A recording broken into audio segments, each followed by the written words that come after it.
What's up, y'all? They just canceled the SoulTrain Video Awards, the BET Awards, so that's canceled. And the reason, from what I'm hearing so far, is because of the declining viewership and things like that. And a lot of people are blaming it on the current state of rap music and the last show of last year, more or less looking like it was a club setting and so on and so forth. I think that was done at Dr. Dre's club. They shot the actual program. But rap's been dying for a long time, man. Rap, when it first started, I remember back in the 70s, Sugar Hill Gang, Africa Bambaataa, pioneers like that, people who started out in rap. And it started out, it was just fun. It was like bragging. The hip to the hop, you don't stop, and all that kind of stuff. And it was like, you know, I'm Superman, and I'm like that kind of thing. And, you know, the guy wasn't Superman, but it was like clever phrasing, and that's what hip hop was. It was fun. And then it started turning into, like, when you had people like Public Enemy and other people, it started being more or less reporters of the street.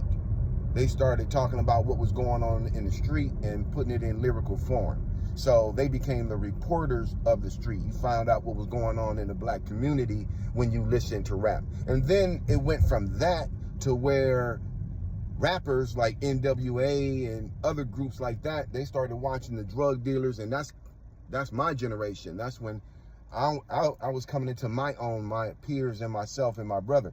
And we were all caught up in the drug culture back then, and NWA, Dope Man, and songs like that, and groups like that, Ghetto Boys, people like that, who were also pioneers of gangster rap. It was like they were talking about our lives, because I remember we would be riding around with a 40 ounce, with a sack of dope, a pocket full of money, maybe a gun, and we'll be listening to these lyrics, looking at each other like, man, they talking about our life. And then it went from there.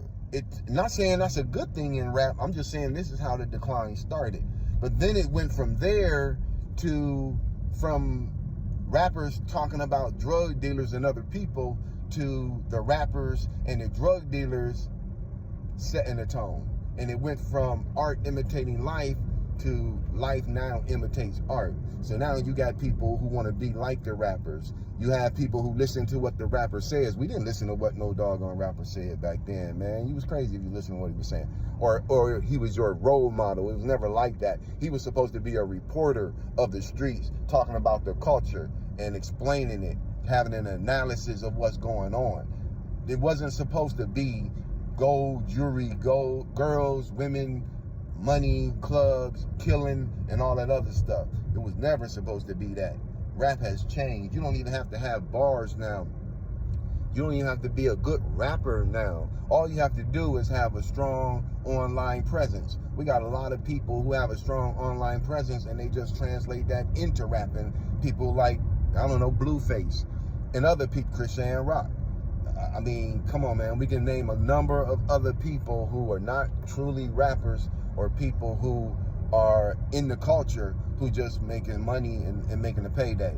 And now you have this drill rap, which is another toxic form of rap, where you got a bunch of young kids growing up, killing people they grew up with and making songs about it. So all I can say is rap's been dead for a long time. I don't even know if it will make a comeback.